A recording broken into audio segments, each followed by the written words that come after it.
Les armes à feu de cinéma, ce sont des vraies armes. La différence, c'est que nous, on les rend inaptes au tir de munitions réelles. Donc on fait différentes modifications sur ces armes-là pour qu'elles ne puissent tirer que des munitions à blanc, pour éviter bien sûr tout accident sur les tournages.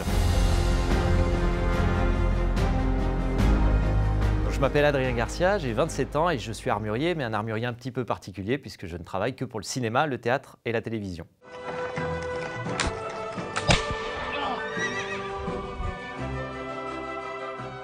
Alors moi je suis arrivé dans ce métier parce que je viens de l'escrime. J'étais enfant, je rêvais d'être Zorro, D'Artagnan, Cyrano.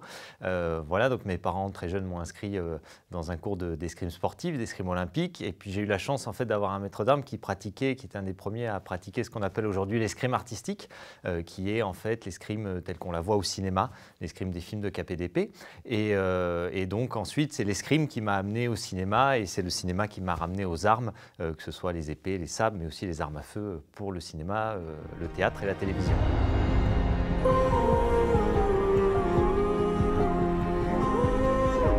En tant qu'escrimeur, il y a deux possibilités. Soit on intervient en tant que doublure, c'est-à-dire on remplace le comédien sur ces séquences-là, puisqu'il faut forcément beaucoup d'entraînement et des capacités à faire de l'escrime. Et les comédiens, ils ont très peu de temps de préparation, donc ce n'est pas suffisant pour qu'ils soient perfectionnés au maniement de l'épée. Ou alors, après, on intervient en tant que personnage, on va dire. Donc là, on interprète un rôle et on peut nous reconnaître à la caméra. Ça remonte, je pense que j'avais 14-15 ans. J'ai découvert ce qu'on appelle en fait les épées de cinéma en duraluminium. Donc c'est des épées qu'on utilise exclusivement au cinéma, qui sont en aluminium, donc elles sont beaucoup plus légères, elles réfléchissent énormément la lumière et elles ont un son très particulier. C'est très intéressant pour les prises de son. Donc j'ai voulu avoir ce matériel-là, j'ai jamais pu l'acquérir et en fait avec ma formation d'ingénieur, je me suis dit bon ça doit pas être très compliqué à fabriquer et donc c'est comme ça que voilà, j'ai lancé mon activité d'armurier de cinéma en fabriquant ces épées-là il y a maintenant 10 ans. J'ai fait une première série de 10 épées en sous-traitance et elles se sont vendues comme ça dans la semaine à mes contacts dans le milieu de la cascade. Donc là, je me suis dit, oh, il y a peut-être quelque chose à faire.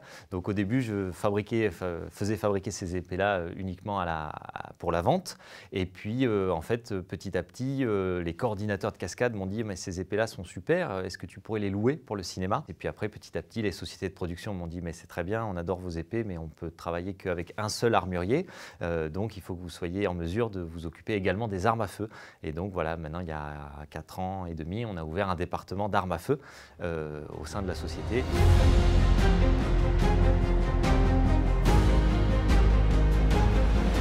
Donc là, au niveau des armes, c'est très variable. Il y a des épées, des sabres, des poignards pour les armes blanches.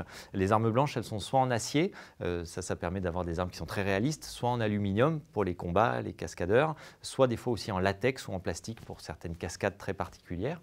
Et ensuite, au niveau des armes à feu, là c'est pareil, on va du pistolet, du revolver jusqu'au fusil, aussi bien le fusil de chasse moderne que voilà, des fusils Lebel de la Première Guerre mondiale. Les armes à feu de cinéma, ce sont des vraies armes, donc elles ont parfois un passé dans les forces de l'ordre ou alors dans des conflits mondiaux. La différence, c'est que nous, on les rend inaptes au tir de munitions réelles. Donc on fait différentes modifications sur ces armes-là pour qu'elles ne puissent tirer que des munitions à blanc, pour éviter bien sûr tout accident sur les tournages. Mais une munition à blanc, ça reste dangereux puisqu'on a de la flamme, on a de la fumée, on a un déplacement d'air. La seule différence avec une munition réelle, c'est qu'il n'y a pas de balle qui va s'éjecter du canon. Dans notre métier, on a un rôle de conseil au niveau des productions et des mises en scène, puisque des fois les productions viennent avec un scénario, une époque définie, et puis c'est à nous en fait de proposer les armes qui correspondent à la période évoquée dans le film ou dans le spectacle.